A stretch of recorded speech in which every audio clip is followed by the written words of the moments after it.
আসসালামু আলাইকুম। আজ রান্না করব পাস্তা। বিকালের নাস্তায় পাস্তা করব। যেহেতু ডিম দিয়েই করব, আর কিছু সবজি ছিল সেটা দিয়ে দেব। প্রথমে কড়াইতে দিয়ে পানি গরম করে পানির মধ্যে দিয়ে দিলাম লবণ, তেল, তারপরে পাস্তাটাকে দিয়ে কিছুক্ষণ সিদ্ধ করে দিয়ে দিলাম সবজিটাকেও আরও কিছুক্ষণ সিদ্ধ করে।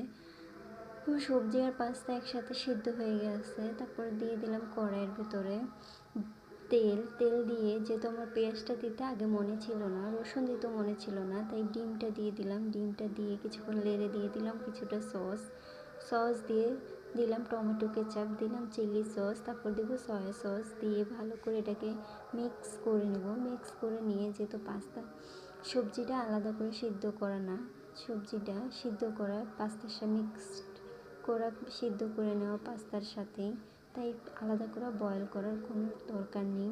আপনারা একসাথে দিয়ে কিছু ম্যাগি মশলা দিয়ে এটাকে মিক্স করে নেবেন।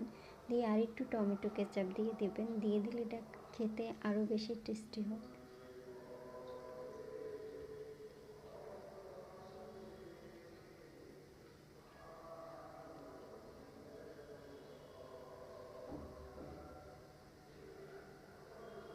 যদি ভিডিওটা ভালো লেগে থাকে, তো আমার পাস্তা রান্না শেষ। ভিডিওটা ভালো লেগে থাকলে শেয়ার করে দেবেন।